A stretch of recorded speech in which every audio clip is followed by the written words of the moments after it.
Čia Lietuvos heiteris ir aš noriu pristatyti ir pakalbėti apie savo kanalą. Tai dar vienas nevykęs kanalas, kuris filmuos video per telefoną, tačiau pažadu jau nuo rugpjūčio rugsėjo, kai viskas tvarkys kompiuteryje, bus video per kompiuterį. Šiais metais planuoju surinkti gal apie 300 prenumeratorių, matant iš YouTube'ės mažvaikių tendencijas, kad su reklamomis ir intro naujais, kas kiekvieną video surenka netgi 1000 prenumeratorių, tai aš nesikuklinu ir 300 surinkti prenumeratorių. Vėl operatorius užmigęs, todėl neparodysiu nuotrauką. Parodė jau nuotrauką, ačiū. Su ta sąlyga, jeigu aš nesurenku 100 prenumeratorių per likusius metus, aš tikriausiai palieku YouTube ir šį kanalą, nes tiesiog aš noriu turėti savo auditoriją, fanus ir heiterius.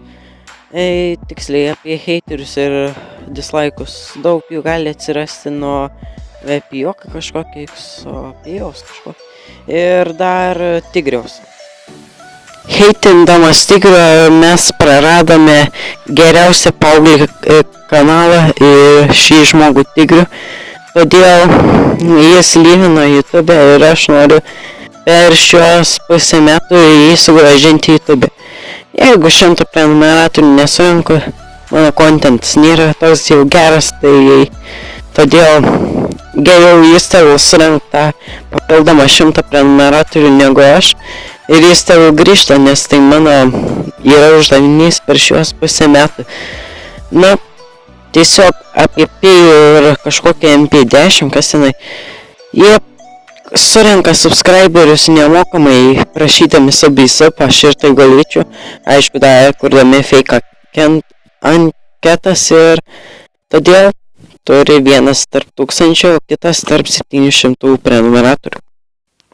Nu va ir dabar vėl normalus garsas, tai dėl šio kanalo, šiame kanale aš kelsiu gaming video apie vlogus, galvoju arba iš vis nedaryti jų, arba daryti juos po kelių metų. Kol kas kursiu video kas mėnesį, bent jau planuoju, mano idėjas niekada nepasiteisina. Na, o kol kas šiame video tiek, aš noriu, kad jeigu jums šis video patiko, spauskite laiką. Jeigu atrodo, kad aš jums patinku, subscribinkite. Kol kas reikia apsitvarkyti šį kanalą, nes yra biškį apleistas. Todėl gal po 3 savaičių tai aš pradėsiu kurti normalų video. O čia buvo Lietuvos heiteris ir